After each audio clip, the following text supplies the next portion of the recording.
Ku siapkan hatiku Tuhan untuk dengar firman-Mu saat ini.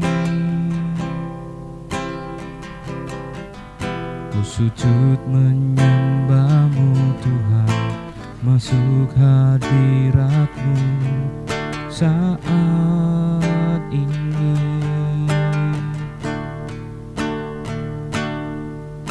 Curahkan urapan-Mu Tuhan bagi jemaat-Mu saat ini. Ku siapkan hatiku Tuhan untuk dengar firman-Mu.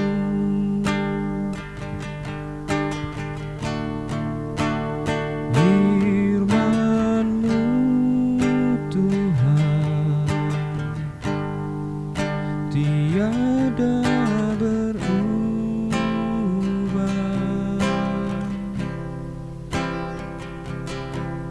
dahulu, sekarang, selama-lamanya tiada berubah.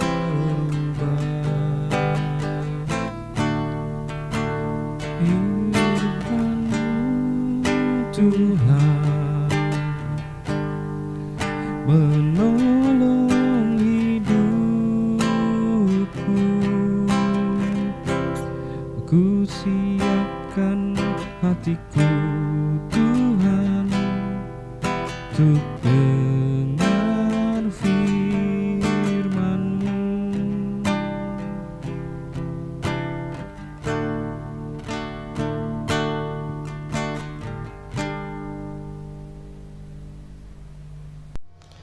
Bapak Ibu, kita akan bersama membaca firman Tuhan dan bergumul atasnya. Mari sebelumnya kita berdoa. Tuhan, kami akan membaca firman-Mu, bergumul atas firman itu untuk nanti kami menjadi mengerti dan melakukan firman-Mu. Oleh karenanya Tuhan, sertailah kami di dalam Roh-Mu yang kudus, supaya kami menjadi orang-orang yang boleh memahami firman Tuhan dan menjadi pelaku firman-Mu. Amin. Mari kita membaca bagian firman Tuhan kita. Bacaan Alkitab diambil dari Kisah Para Rasul pasal 4 ayat 32 sampai 37. Adapun kumpulan orang yang telah percaya itu, mereka sehati dan sejiwa, dan tidak seorang pun yang berkata bahwa sesuatu dari kepunyaannya adalah miliknya sendiri, tetapi segala sesuatu adalah kepunyaan mereka bersama. Dan dengan kuasa yang besar, rasul-rasul memberikan kesaksian tentang kebangkitan Tuhan Yesus, dan mereka semua hidup dalam kasih karunia yang melimpah-limpah.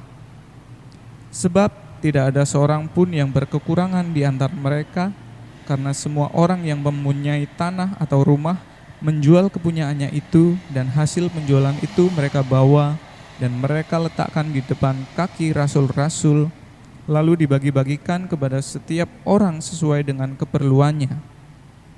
Demikian pula dengan Yusuf, yang oleh rasul-rasul disebut Barnabas, artinya anak penghiburan, seorang Lewi dari Siprus. Ia menjual ladang miliknya, lalu membawa uangnya itu dan meletakkannya di depan kaki rasul-rasul. Bapak, Ibu, dan saudaraku sekalian, hari ini kita bergumul pada firman Tuhan dalam terang tema hidup bersama sebagai Kristen. Ketika kita berbicara tentang hidup bersama sebagai Kristen, apa yang ada di benak dan pikiran kita? Kita akan berpikir dan kita akan berkata, gereja itu adalah hidup bersama sebagai orang Kristen. Ketika kita bersama-sama terdaftar dalam satu keanggotaan jemaat lokal, kemudian kita beribadah dengan rutin tiap minggu, tiap tahun, berpuluh-puluh tahun di gereja itu, di satu tempat yang sama, di saat yang bersama. Bukankah itu yang disebut sebagai hidup bersama sebagai orang Kristen? Kita satu gereja, satu peribadatan, satu keanggotaan, di dalam satu tempat. Benarkah demikian Bapak Ibu? Dengan kita satu gereja, satu peribadatan, dan satu keanggotaan di satu tempat, maka kita boleh berkata bahwa kita adalah orang-orang yang hidup bersama sebagai orang Kristen. Saya mengambil satu analogi Bapak Ibu dan saudaraku sekalian. Analogi ini seperti ini. Ada satu pasar di satu pagi, di mana di pagi itu, di pasar yang sama itu, ada sekitar 200 orang penjual dengan 300 orang yang menjadi pembeli.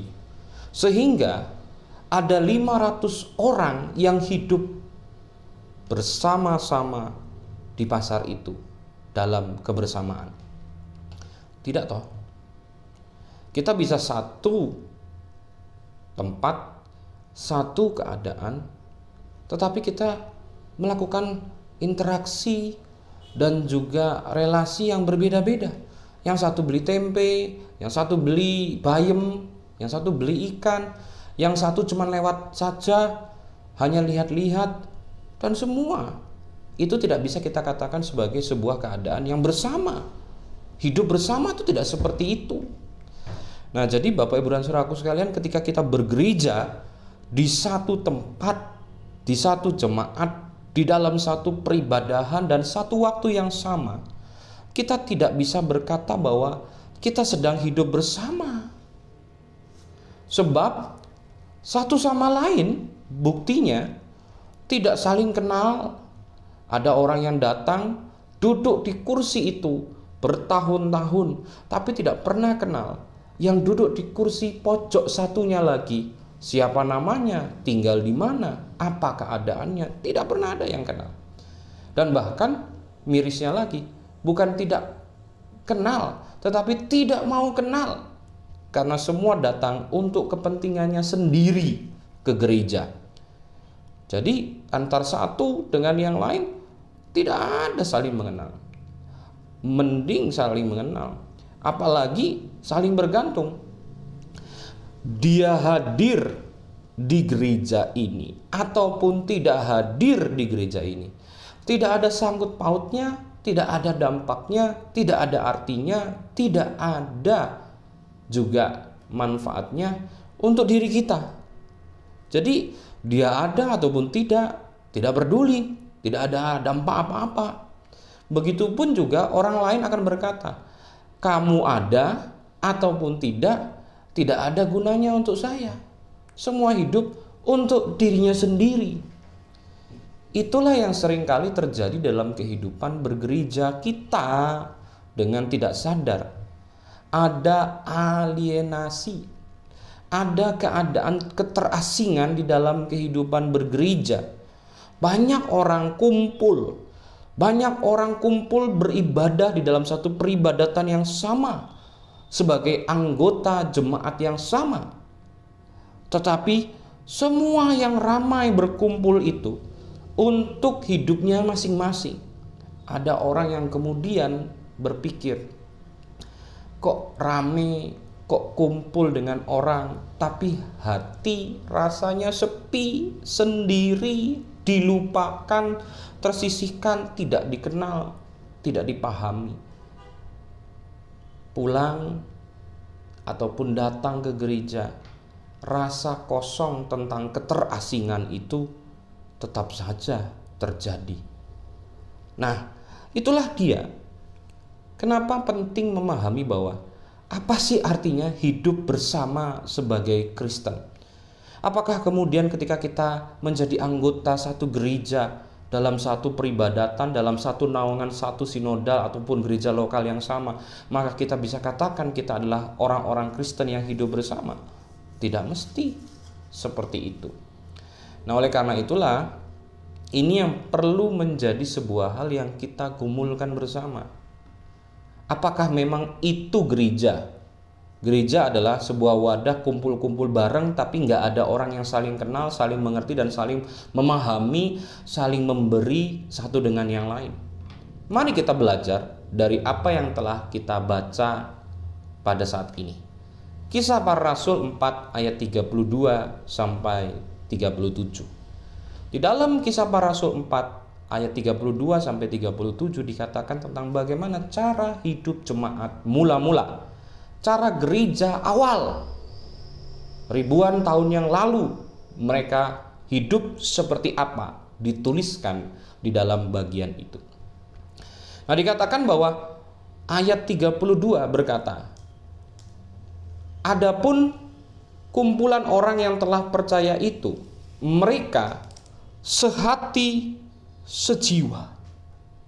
Jadi bukan mereka berkumpul bersama tapi tidak tahu apa keadaan satu sama lain, tetapi dikatakan mereka adalah orang-orang yang percaya dan mereka adalah orang-orang yang sehati sejiwa. Bukan hanya satu kumpulan lagi beribadah bareng-bareng, tidak, sehati sejiwa sebagai satu kesatuan yang hidup bersama.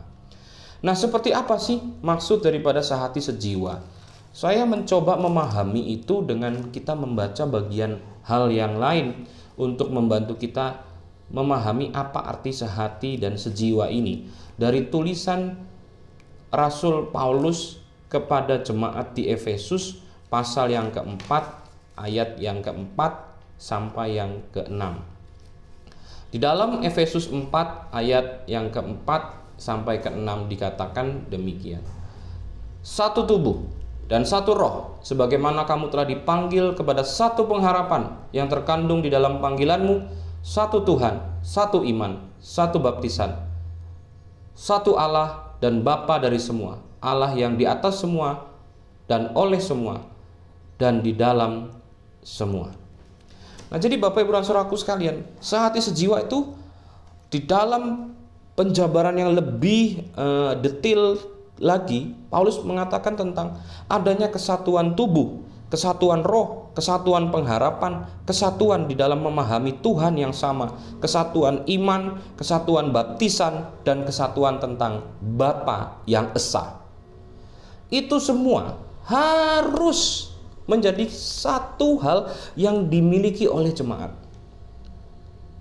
Jadi bukan hanya satu Tuhan, satu iman, satu baptisan, satu Bapa, tapi kita tidak pernah merasa satu tubuh. Kita tidak pernah merasa satu roh. Kita tidak pernah merasa satu pengharapan. Itu adalah satu include, satu kesatuan yang harus dimiliki oleh gereja. Sehingga dengan demikianlah maka gereja, kumpulan orang Kristen itu menjadi kumpulan Kristen yang betul-betul hidup bersama, sehati dan sejiwa. Nah, itulah yang terjadi kepada jemaat mula-mula yang sedang dikisahkan di dalam Kisah Para Rasul 4 ayat yang ke-32 sampai ke-37. Orang-orang yang berkumpul sehati sejiwa. Dan kondisi sehati sejiwa itu diuji dan dinampakkan dengan sebuah keadaan yang sedang mereka hadapi. Jadi Bapak Ibu dan Saudaraku sekalian, saya mau menyampaikan kepada kita seperti apa keadaan orang Kristen mula-mula, jemaat Kristen mula-mula. Mereka adalah orang-orang yang tadinya orang-orang Yahudi yang kemudian menaruhkan iman percaya kepada Kristus. Mereka lah yang merupakan gereja. Dan dari kumpulan orang yang menaruhkan iman percaya kepada Yesus Kristus itulah yang kemudian sedang mengalami sebuah keadaan yang sulit. Mereka mengalami kesulitan perekonomian, mengalami kesulitan makan, dan juga mengalami kesulitan di dalam tempat tinggal dan perlindungan. Sebab kenapa? Mereka sedang menghadapi persekusi dari banyak komunitas mayoritas Yahudi pada masa itu. Saya tidak mengatakan bahwa orang Yahudi sampai saat ini tetap menjadi orang yang mempersekusi orang Kristen. Nanti kita menjadi sebuah gerakan antisemit. Tapi saya mau katakan bahwa pada konteks itu, orang-orang Kristen mula-mula, gereja mula-mula menghadapi persekusi dari orang Yahudi pada masa itu, berkaitan bahwa mereka tadinya adalah kumpulan Yahudi yang kemudian keluar menjadi orang yang beriman kepada Kristus, sehingga mereka yang keluar ini mendapatkan tekanan dari apa yang menjadi komunitas basis asal mereka. Namun dalam perjalanan waktu, dialog, perjumpaan yang intens yang mengubahkan pola relasi antara Yahudi dengan Kristen. Jadi saya sedang berbicara tentang apa yang dialami oleh orang-orang Kristen mula-mula, yaitu bahwa mereka mendapat persekusi dari orang Yahudi pada masa itu. Nah, hal yang kedua adalah mereka juga mendapat tekanan politis dari pemerintah Roma. Karena kita paham ya, bahwa kekristenan atau gereja pada awalnya adalah sebuah gerakan mesianis, di mana Mesiasnya adalah Yesus dari Nazaret. Bukankah itu yang juga terpampang di dalam tulisan salib Yesus yang ditaruh di atas salib Yesus? Inri, Yesus Nazarenus Rex Iodareum, yang berarti Yesus orang Nazaret, Raja orang Yahudi. Gerakan Mesianis yang ingin membawa Yesus sebagai Mesias menjadi Raja atas orang Yahudi. Jadi mereka mendapatkan tekanan politis juga dari orang Roma sebagai gerakan Mesianis yang menaruh kemesiasan kepada Yesus. Nah, lalu yang ketiga adalah mereka banyak yang tercerai-berai relasi keluarganya dengan keluarga intinya. Ada seorang suami yang kemudian jadi Kristen, lalu kemudian istrinya meninggalkannya dan membawa anak-anak mereka. Ada seorang anak yang menjadi Kristen yang kemudian oleh orang tuanya diusir. Ada banyak istri yang kemudian menjadi Kristen yang kemudian ditinggalkan oleh suaminya, dan berbagai keadaan yang membuat mereka terpisah dari keluarga inti. Nah, jadi persekusi orang Yahudi pada masa itu, tekanan politis dari orang-orang Roma, dan terputusnya pertalian keluarga menjadi gambaran dari keadaan komunitas Kristen kebanyakan. Dan mereka membutuhkan bantuan ekonomi, makan, dan juga perlindungan. Siapa yang akan membantu mereka? Ya, antar mereka sendiri. Satu tubuh teraniaya, semua merasakan. Satu jentik terjepit, maka seluruh tubuh merasakan sakit dari jentik yang terjepit itu. Satu orang tersingkirkan daripada keluarganya, dibuang daripada keluarganya, semua orang merasa bahwa itu keluargaku, dia perlu kulindungi. Satu orang kehilangan mata pencaharian, tidak dapat makan, dia juga perlu makan karena dia adalah keluargaku yang harus mendapatkan makanan. Jadi gereja mula-mula adalah gereja yang begitu sangat-sangat menaruh keprihatinan saudara satu dengan yang lain. Mereka saling mengenal, mereka saling peduli, mereka saling memberi. Itulah hidup bersama. Bukan hidup bersama itu artinya satu gereja, satu tempat, satu peribadatan di dalam waktu yang sama, tapi pada cuek-cuekan, tidak paham dan tidak mau paham, bahkan tidak peduli. Hanya semua orang membawa kepentingannya masing-masing ke dalam gereja untuk didengarkan oleh Tuhan. Nah, jadi sangat kontradiktif sekali, sangat berbeda sekali apa yang kita pahami sebagai gereja yang sering kali kita hidupi pada masa ini dengan gereja mula-mula yang sedang dirintis dan didirikan di Yerusalem setelah Pentakosta. Mereka menjadi jemaat yang sehati, sejiwa, sepikiran, satu tubuh, semua orang peduli, semua orang saling kenal, semua orang ingin memberikan dampak yang positif terhadap satu dengan yang lain. Nah, bagaimana dengan kehidupan kita? Nah, seringkali kita tidak seperti itu kan Bapak, Ibu, dan saudaraku sekalian. Jadi penting kalau kita belajar bagian firman ini untuk menelisik dan bercermin kepada gimana sih bergereja kita selama ini. Apakah kita sudah care satu dengan yang lain dan saling give, memberi satu dengan yang lain? Apakah kita telah merasa satu tubuh, komuni, satu keadaan yang sama, sebagai milik Tuhan yang sama. Nah, itu yang perlu kita pahami. Jadi di dalam pemahaman bahwa satu untuk semua, saling rasa, saling asuh, saling menolong satu dengan yang lain, maka banyak orang menjual apa yang mereka punya. Yang kaya menjual apa yang mereka punya untuk boleh menjadi hal yang dipakai untuk bersama. Nah, saya mau jelaskan di sini ya Bapak Ibu dan saudaraku sekalian. Ketika memang ada bagian ayat yang tertulis di dalam bagian firman Tuhan kita, tidak ada yang merasa bahwa segala sesuatu adalah miliknya sendiri, tetapi semua merasa atau semua meyakini bahwa itu adalah kepunyaan bersama. Nah, kepunyaan bersama ini bukan berarti semua menjadi milik bersama, tidak ada kepemilikan pribadi. Artinya begini, rumah kamu, rumah saya. Nah, cilakanya kalau bukan rumah. Anak kamu, anak saya.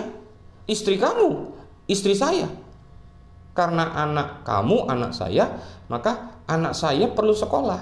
Dan dia adalah anak kamu juga. Ya, mbok sekolahin sana. Aku tidak mau tanggung jawab. Aku nggak bisa melakukan tanggung jawab itu. Nah, kamu harus menyekolahin. Nah, repot. Nah, kalau istri kamu, istri saya. Berarti kita tukeran aja seringkali. Wah, cilaka ini pemahaman kepunyaan bersama. Tidak ada yang merasa miliknya sendiri, semua menjadi kepunyaan bersama. Ini pemahaman yang salah ya. Seringkali kita memahami bahwa kepunyaan bersama berarti menghilangkan kepemilikan pribadi. Seperti juga gambaran komunisme. Nah, kalau komunisme kan begitu ya. Semua itu milik bersama. Semua menjadi hal yang diserahkan kepada negara. Negara akan mengatur untuk kepentingan bersama. Tidak ada kepemilikan pribadi. Maka apakah komunisme dan kekristenan itu sesuatu yang sama? Saya mau sampaikan, komunisme berbasiskan kepada kesamarataan.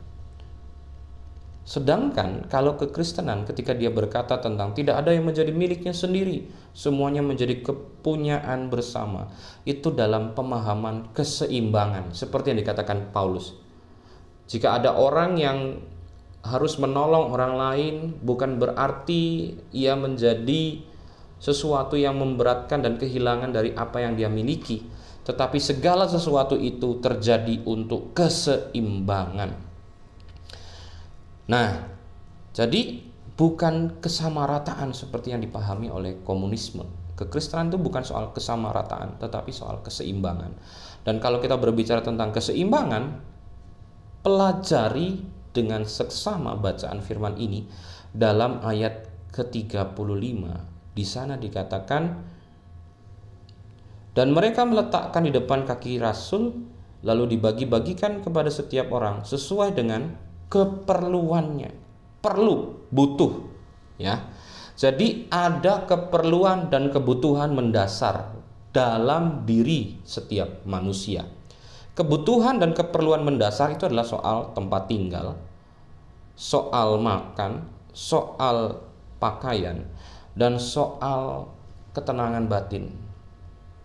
Nah, itu sebuah basic dasar kebutuhan yang diperlukan oleh seorang manusia. Nah, jika itu sampai hilang, maka saudara yang memiliki kebutuhan dasar itu dan bahkan lebih dalam kepemilikan dasar itu, maka ia harus menolong saudaranya itu.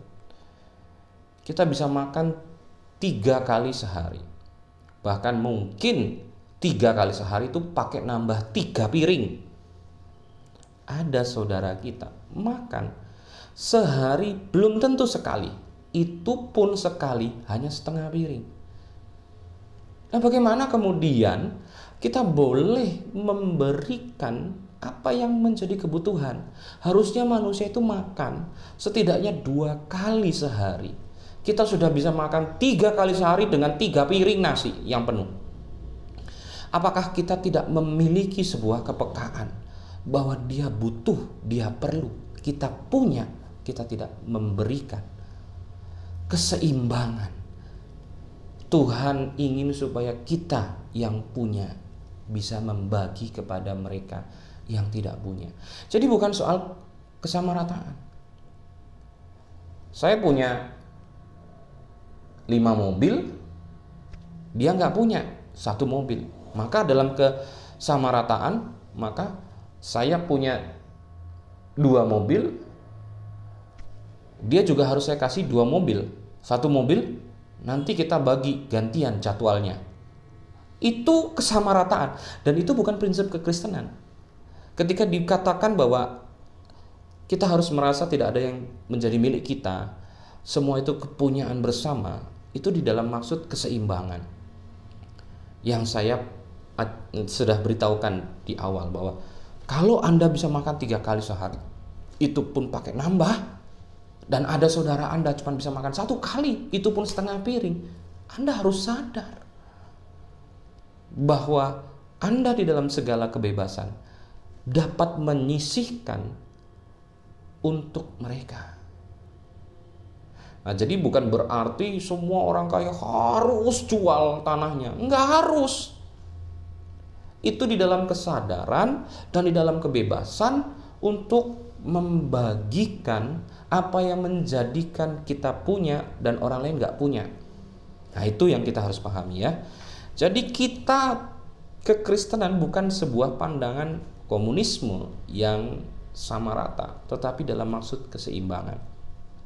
Dan saya mau menjelaskan satu hal lagi, bahwa di dalam kehidupan kekristenan kita memahami bahwa kita ketika punya sesuatu, entah itu harta, entah itu pemikiran, entah itu waktu, semua yang kita miliki itu bukan menjadi milik kita semata, tetapi juga menjadi hal yang perlu kita bagikan kepada orang lain.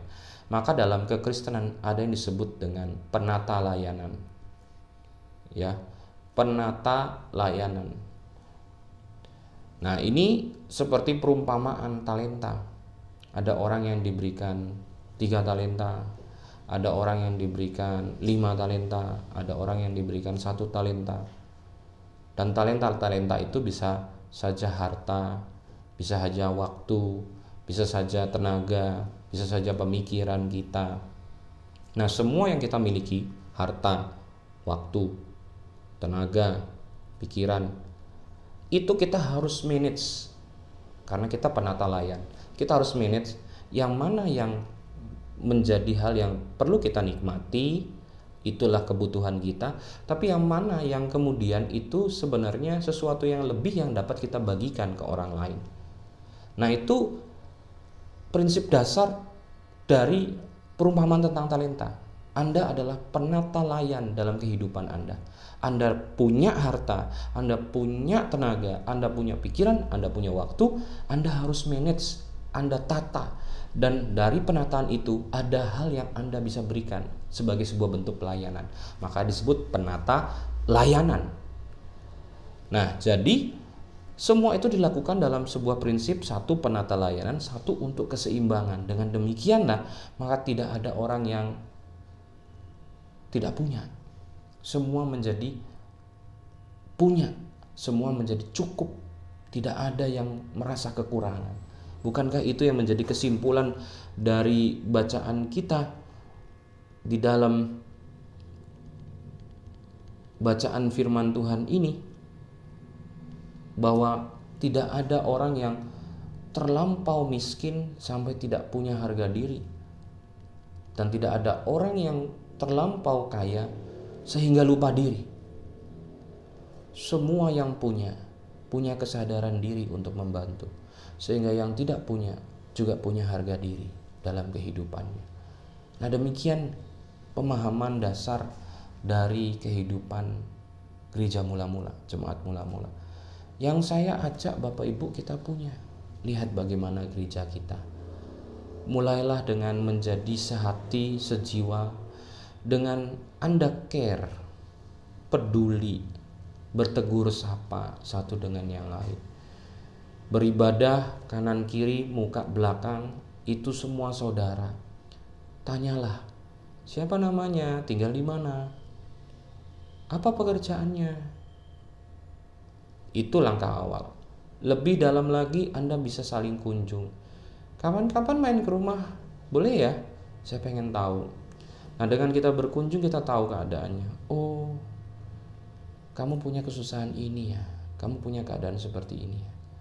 Saya belum bisa bantu. Langkah yang selanjutnya, walaupun saya tidak bisa bantu, saya bisa doakan. Boleh saya doakan? Saling mendoakan. Nah, dalam pertolongan Tuhan, maka kita akan mendapatkan sebuah insight, pemikiran, pencerahan. Ternyata bukan hanya doa saja yang bisa saya lakukan. Mungkin saya akan memberi sesuatu dari apa yang saya punya. Saya bisa kasih makan sehari sekali untuk orang itu karena belum punya makan dia. Saya punya pakaian layak, saya bagikan ke dia. Saya punya lowongan pekerjaan, saya punya channel, saya akan tolong dia supaya punya pekerjaan.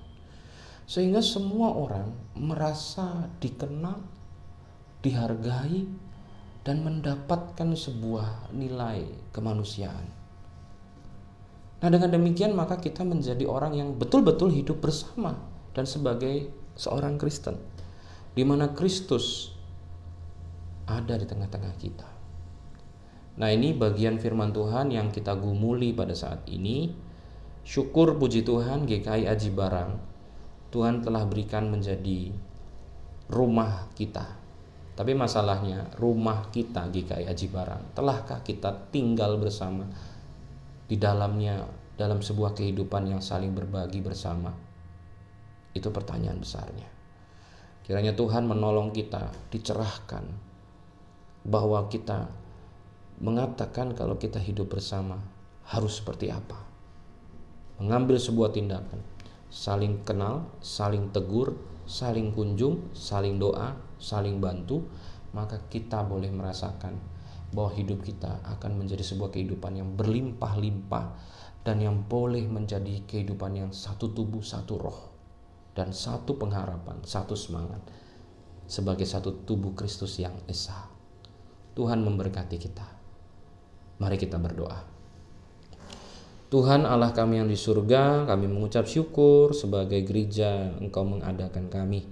Namun kami perlu menyadari bahwa kehidupan bergereja kami mungkin saja menjadi sebuah kehidupan bergereja yang masih jauh daripada yang harusnya terjadi. Kami berkaca dalam kehidupan bergereja kami dengan keadaan jemaat mula-mula. Mereka hidup betul-betul dalam sehati, sejiwa. Mereka saling memperhatikan, saling mengenal, saling memberikan dampak satu dengan yang lain. Kami pun rindu untuk demikian adanya. Biarlah Tuhan menolong kehidupan bergereja kami. Kami berdoa untuk yang sakit, kami berdoa untuk yang sedang bergumul di dalam segala permasalahan. Kami berdoa untuk setiap keadaan kehidupan kami. Tuhan yang tahu, biarlah Tuhan akan tolong. Dan kami berdoa untuk saudara-saudara kami yang sedang mengalami musibah bencana di beberapa tempat di Indonesia ini.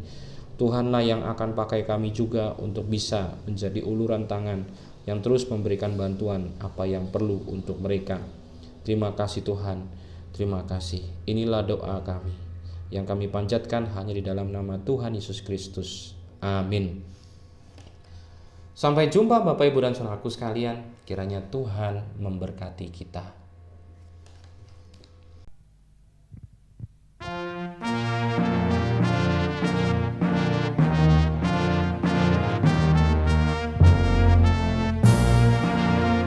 Serikat bersaudara